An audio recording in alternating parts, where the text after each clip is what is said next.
Yes, we can start. Okay, start.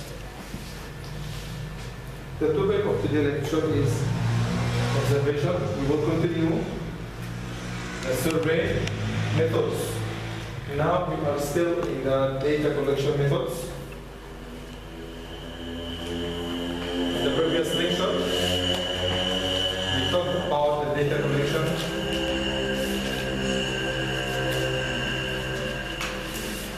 Of course, data collection is one step of the research. One of research steps.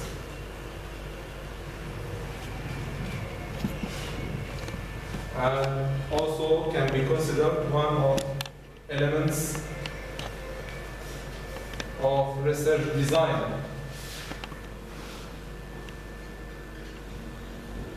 And we say that data collection methods,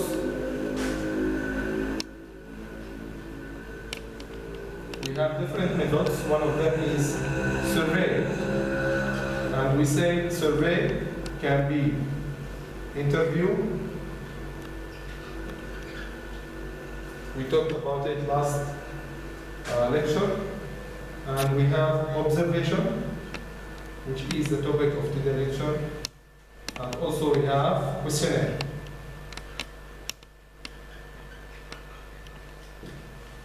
Which will be also topic of today's lecture.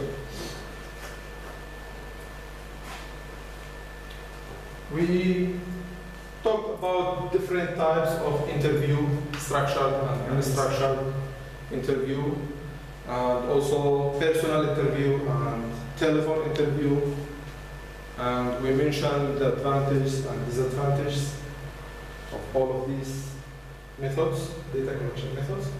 Of course, your research will determine which data collection method is preferred. And we said you can determine that by referring to the literature review and see how people in the literature for the same topic are doing data collection. So you just take the direction of the research. Or sometimes by sitting with your supervisor or your supervisor panel and then decide which is the best data collection method for your topic. Okay, today we continue with the second data collection methods, which is observation. Observation involves going into the field. You have to go to the field of the experiment, the factory, the supermarket, the waiting room, the office, or the trading room. All these things are the places in which your experiment will be accomplished or your experiment will be performed. So it depends on your topic. Could be in the factory if your topic is about manufacturing and all these things. Supermarket, waiting room, office, okay, or trading room, or chain what workers or consumers or day traders do. And describing, analyzing, and interpreting what one has seen. You see? You will sit down there and just watch the workers. If you are in the field or in the factory, you will see the workers. If you are in the supermarket or waiting room or office, you will see the consumers. Or in the trading room, you will see the day traders, what they are doing. And you will describe what they are doing and analyze what they are doing. And the last thing is interpreting what one has seen. Okay? This is the observation. It's not just reporting, it's describing, analyzing, and interpreting. Here are some examples. Shadowing a Wall Street broker engaged in his daily routine. Wall Street. You know about Wall Street? This is what we call in our language is a person. Yes, broker. So just sit down there and see how the Wall Street broker engaged in his daily routine, what he's doing. From the beginning of his daily routine, his work, until the end. Observing in-store shopping behavior of consumers via a camera. Or maybe you will put a camera in a supermarket or mall, then you just observe the behavior of consumers, behavior of people who are consuming or buying something. Sitting in the corner of an office to observe how a merchant bank trader operates. Or maybe you sit down there to see how the officer or the merchant bank trader, how to operate or do his work, working in a plant to study factory life. Or maybe you will go to the plant to see how the people of the factory, the workers are doing their work, how the factory life. Studying the approach skills of sales people, disguised as a shopper. You go as a shopper and see what are the skills of salespeople, how they introduce their products, salespeople. So all of these are examples, just examples of observation, how observation is, can be done or can be okay. So you have key dimensions characterizing type of observation. There are some features. These features determine what kind of observation you can do. You have controlled versus uncontrolled observational studies. There is one type of observation called control, another type uncontrolled. We have also another dimension, participant versus non-participant observation. This is the second dimension. The third dimension, structured versus unstructured observational studies. And the fourth dimension, concealed versus unconcealed observation. I think controlled, participant, structured are straightforward, can be, you can understand what we mean by them. But how about concealed? You know about concealed? What's the meaning of concealed? Concealed means to hide. You are not shown to observe. You hide yourself or you put yourself, you are monitoring or observing from place that other people cannot see you. Concealed versus unconcealed observation. Okay, we will see each of these types or the types of observation according to these four types or four key dimensions. The participant observation, there is a participant, okay? Participatory aspect, complete participation, moderate participation, or active participation. So, to what extent should I participate? This one is like the same one of interference. When we say researcher, to what extent the researcher should be interfering in the research. So this is the same approach. How is the participatory aspect of the researcher in the observation? Is it a complete participation? Is it a moderate? Or is it active participation? So to what extent should I participate? The observation aspect, obtaining, you have first to obtain permission. When you do observation, you need a place. You need first to get the permission. Don't go to that place and just collect the data and just observe without any permission from the management. Okay? So you need to have an official letter to get the permission, and also you have to find a sponsor. To observe something, you are a researcher, so you want to do some research on using observation of something, so you need to have sponsor. Sponsor is the entity that will support you, support your research, support your activities. Okay? So when you go to the management and ask for the permission, and when he asks you what you are doing, I'm doing a research, I'm a researcher, so what is the agency or what is the entity that you belong to? So if you don't have a sponsor, then it's difficult to get the permission. So you have to have sponsor, and also the sponsor may funding, giving money, making the facilities for you to observe, because some observations you need to have some kind of devices. Sometimes you have to have some cameras, some recordings to record video or record voice or something like that.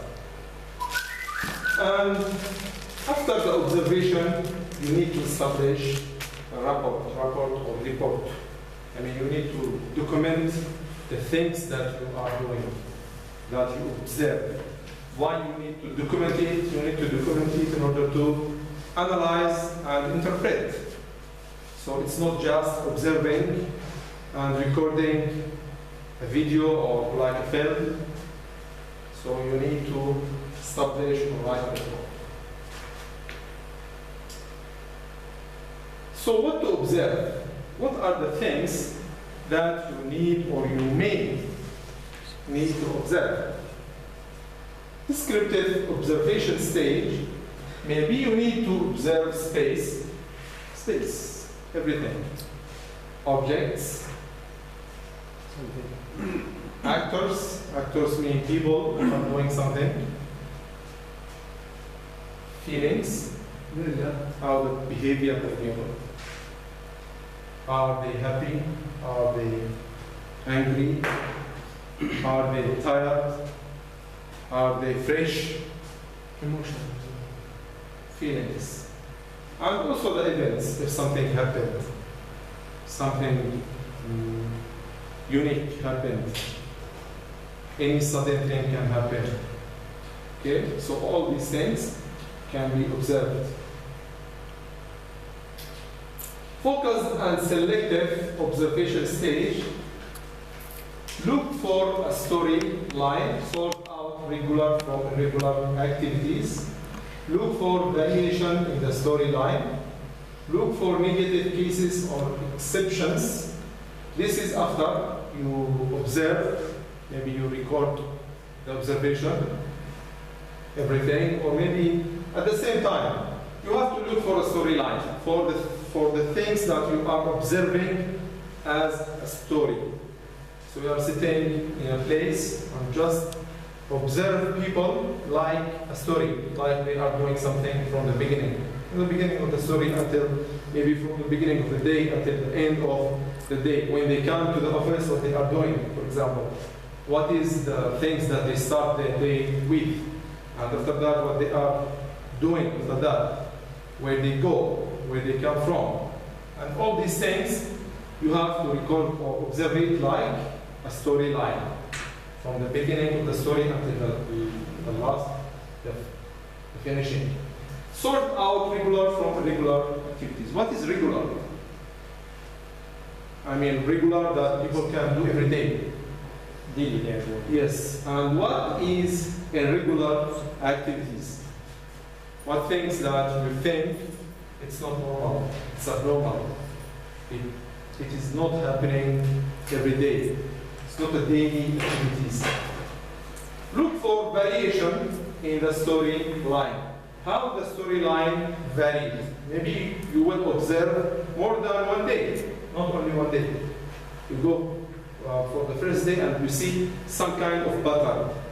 And maybe you go to the next day and you see there is a variation from the first day. Maybe the third day, there is also a variation. So how much this variation? How can you measure such variation? So look for a variation in the storyline. Look for negative cases or exceptions.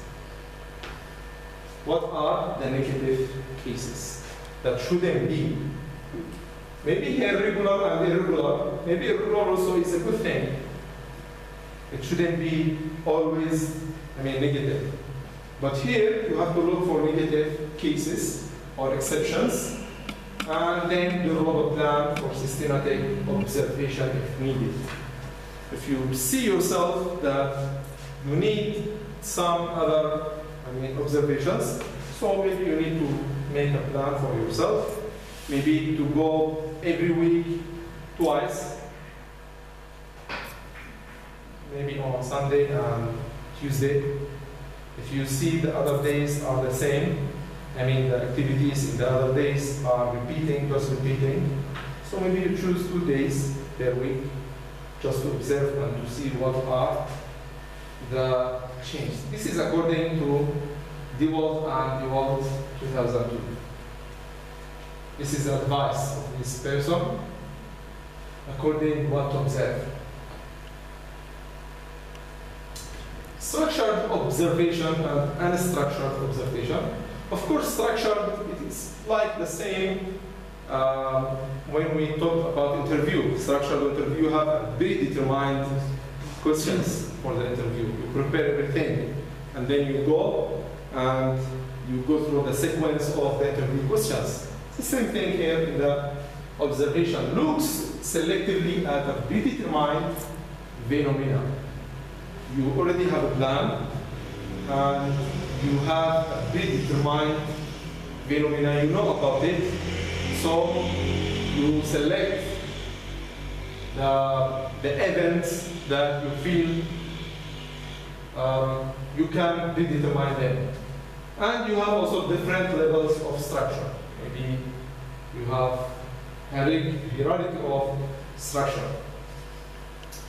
Well, this is about the observation. There are a lot of things about observation, but I think for us in IT and engineering, we don't, because we are dealing with, usually we are dealing with machines. Most of these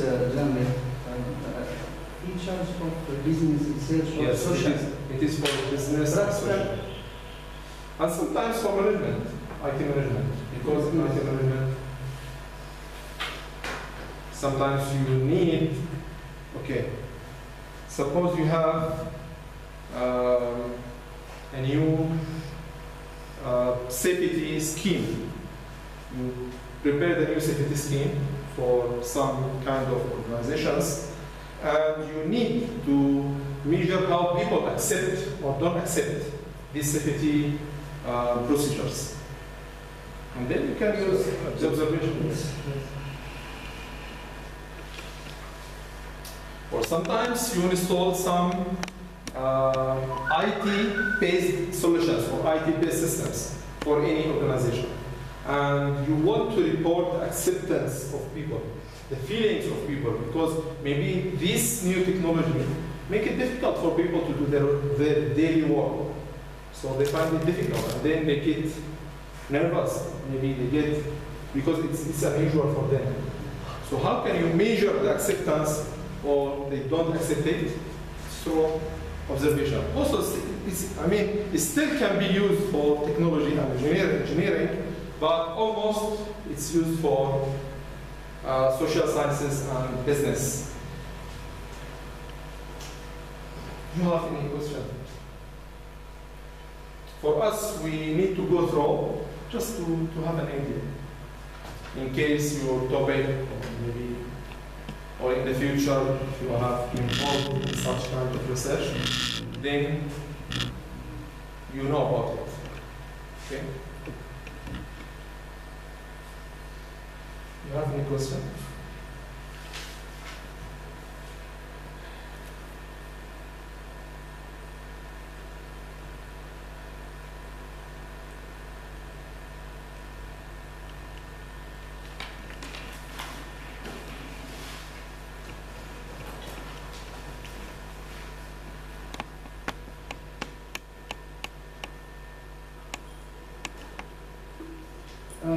Which type of research methods? I mean, quantitative or qualitative? Can you observations?